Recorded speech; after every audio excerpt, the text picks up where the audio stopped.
From Optometry Times, at this year's AOA Optometries meeting, two leading experts highlighted both the complexity and urgency of modern myopia care. We're speaking about puzzling cases of myopia management, which examine challenging real world cases that often leave clinicians searching for answers, which share practical strategies for navigating difficult treatment decisions and translating science into clinical art. And then there was also high myopia consequences on the retina, which emphasized that high myopia is far more than a refractive error, detailing its association with myopic macular degeneration, peripheral retinal disease, glaucoma risk, and the critical role of advanced imaging in protecting long term visual function. Together, these presentations reinforce a growing shift in eye care, moving beyond vision correction to proactively managing myopia as a lifelong ocular health condition. Priscilla, what can you tell us about these presentations?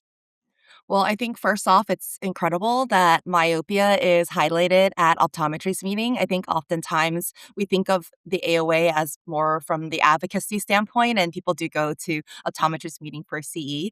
But highlighting that not all myopia cases are created equal, I think is really, really important.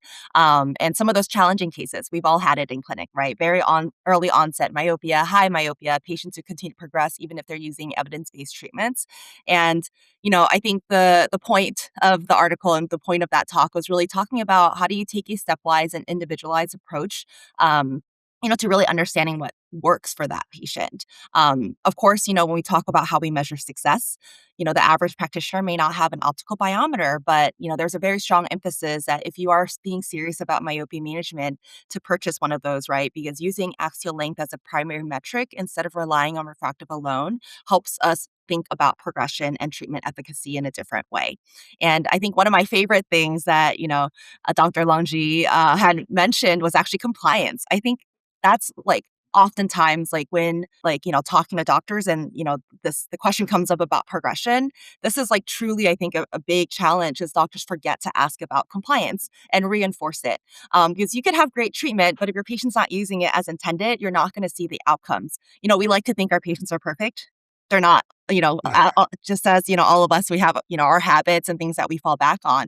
But the example that was given about improper atropine use, a Mhm. patient that would drop when the are closed. So we all sometimes forget that patients don't know how to use eye drops, right? So some of these issues are a lot more common than we think. So overall, I think this article is great in reinforcing that myopia management can be a little bit more sophisticated than we may think and a little bit more nuanced.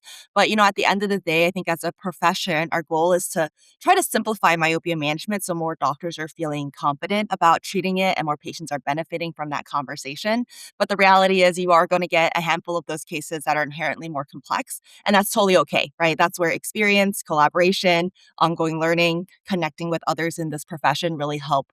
Us manage some of these cases, but ultimately we're pushing towards that, standard of care of offering myopia management and being active about it for our patients. Mhm. Andrew, what do you anything to add? I wish I had anything to disagree with. Yeah, my take was very much the same. These are, two doctors highlighted that I have a ton of respect for. Dr. Michaud knows as much as anybody on an academic, granular level, and he is so good at simplifying, as you said, Priscilla. And um, at the end, he said, he kind of summarized it. Um, don't wait. Myopia will evolve. Single vision glasses are sugar for diabetic patients and cigarettes for asthmatic patients. And, Right. we still have so many practitioners that are wait and see. Oh, they're -2, but let's see if it gets worse. Well, if they're -2 at 8, they're going to get worse. Single vision glasses are not just neutral; they are harmful. And I Mhm. think that's an important big picture thing to keep in mind. Um, Dr. Rafatari on the second one. So I went to school in Memphis as surely all the listeners know, the best school in the world. But Dr. Please. Rafatari practices in Memphis, and so I've had the good fortune to hear him several times over the years. And the kind of tying into what you said, Priscilla, you know, this is a person that we wouldn't historically expect to show up in this context, and that's what I think is actually really awesome. So Dr. Raffatari is brilliant, macular degeneration, diabetic retinopathy, retinal optometric specialist, and historically, myopia was something else. Myopia didn't show up in the retina specialty world. And now that we've got the retina specialists talking about myopia, everything is finally coming together where myopia isn't just these weird people off in this other meeting. This is mainstream. This is big deal. This is holistic, integration of everything that we've kind of always known should be integrated. Um, and so, yeah, it kind of feels like we've turned a corner with, these topics making it into the most major meetings that we've got and incorporating retina specialists who would typically, focus on more geriatric disease and things like that. And so, yeah, no, I'm more taking the big picture view that this is a great sign. Getting input at this meeting from these people, and yeah, would love to see more. Yeah, very well said, both of you. I apologize for not saying up front that the puzzling cases of myopia management by Lajeet Michaud and high myopia's consequences on the retina by Dr. Mohammed Rafateri. Um, I guess I'm going to be the dissenter in this conversation. So I do want to preface: I'm not an optometrist. I do not. I have not seen patients clinically. I grew up as a staff member. I guess the closest thing I would be considered is a myopia coordinator. I have had a lot of presence in this industry and have worked with a lot of optometrists doing myopia management at all different levels. And, as far as the first presentation, the puzzling cases, absolutely loved it. I love hearing Lanji speak, and take the opportunity to definitely do it in person at Vision by Design, for instance. It's the second presentation or the second piece, and I'll link to this in the show notes that I really have issue with, and I hope I'm not out of turn here because I know that these individuals are spoken with with reverence, but I kind of found the second one to be a bit offensive, to be perfectly honest. Let's hear it. And okay, so uh, it's specifically around the part that mentioned high myopia is far more than a refractive error. And it's like, but what about everything that's not high myopia? Like the part I It's a good pulled point. from it was he stressed that high myopia, typically defined as greater than 6 diopters of myopia, should not be viewed merely as a refractive error requiring stronger glasses. Instead, it represents a spectrum of conditions that confer a significant risk of structural, retinal, and optical nerve pathology. And it's like, why can't we do this for all myopia? Like essentially, like we're identifying high myopia as a disease and no longer a refractive error as a disease state. But what about the rest of it? Like why is it just high myopia and not all myopia? Why would we be encouraging optometrists to wait until their patients reach a -6 in order, you know what I mean? Like that seems really strange to me, and I'm wondering like why that is, because essentially he is saying, by implication, he's essentially saying that myopia, as long as it's less than -6, is still a refractive error, which is the part that I find offensive. Like, and hopefully I'm not digging myself an early grave by saying this. Listeners, by all means, send me an email about it, myopiamindset@gmail.com. But am I off my wagon on this, or like, am I crazy here? Like, what, what's the controversy here? I don't think there's a controversy. I just think that from the research standpoint, how we've defined high myopia and from like our ICD-10 codes, like everything about how we define high myopia has traditionally been a -5 or a -6 diopters of myopia. So, to have a practitioner kind of call that out and be like, hey, just a reminder, a -6 is not just a refractive error. These are patients with significant risk factors of developing myopic, macular degeneration, peripheral retinal disease, increased risk of retinal tears. But I totally get where you're going. And I think that is where our profession is moving towards, is that all levels of myopia is unsafe. But I don't think necessarily it's a hot take or it's a challenge. I think it's just, he happened to focus on that as a topic, I think, for the Mhm. talk. But I think the takeaway is that you have these patients who are higher risk and they require a little bit more thoughtful and comprehensive monitoring. Not saying that we don't do the same with our low myopes. But when you have a patient who's a -6, they're more likely to present with a much longer eyeball, and structurally things in the retina, things like the optic nerve, things look tilted. So it's a little bit harder for us to monitor whether this patient has glaucoma or they just have a myopic looking eye, right?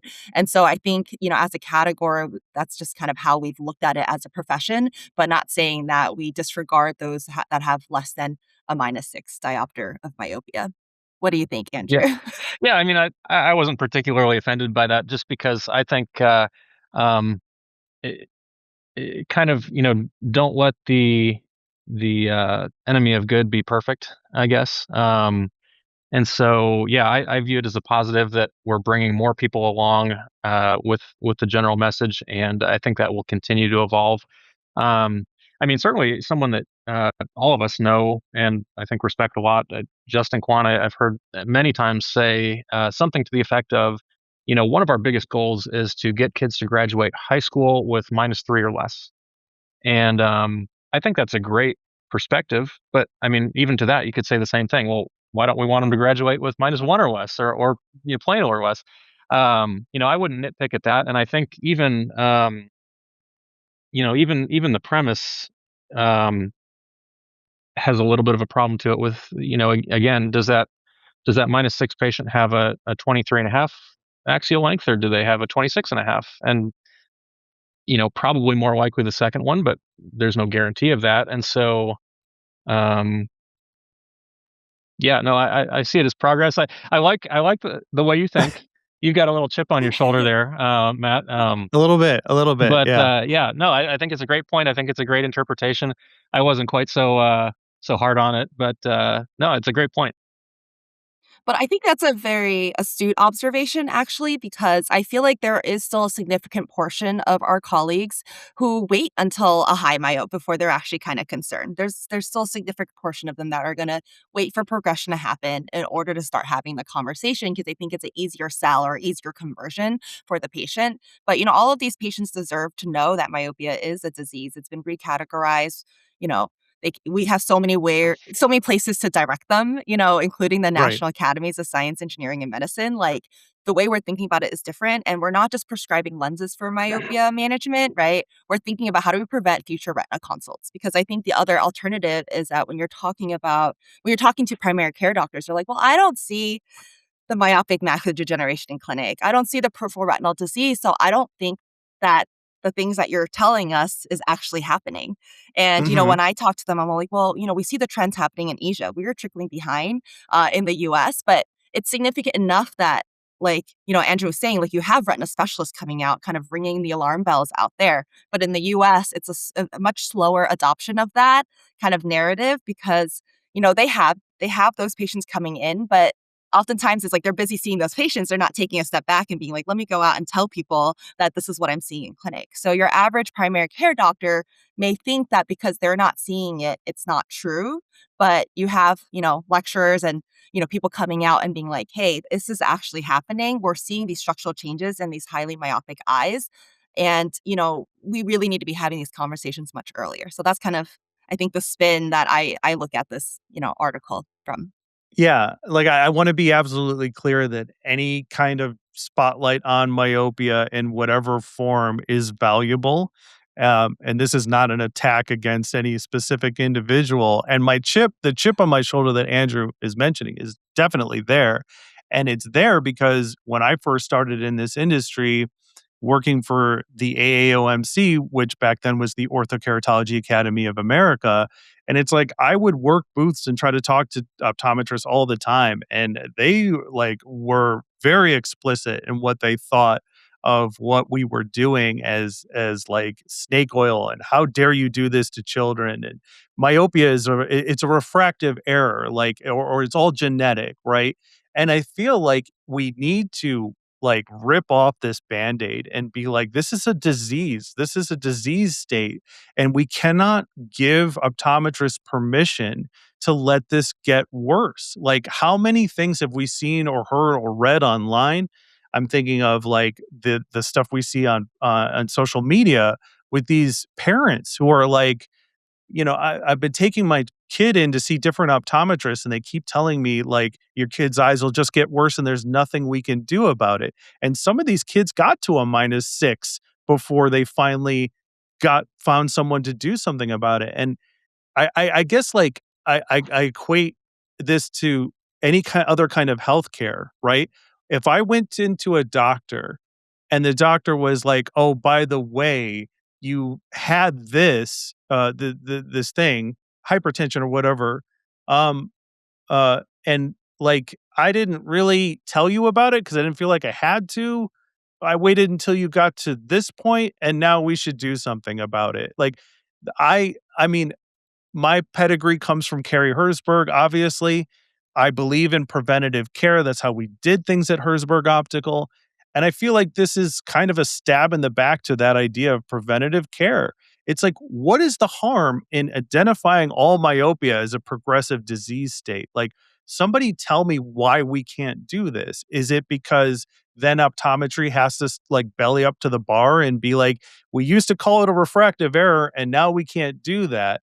And maybe that's viewed as being neglectful, but isn't it neglectful to let a patient get to -6 before you start taking myopia seriously? Which is the unfortunate circumstance that a lot of patients find themselves in. And I've met and heard from these desperate, bereaved parents about this state. That's my soapbox. What do you guys No, think? hard to argue that. Hard to argue that.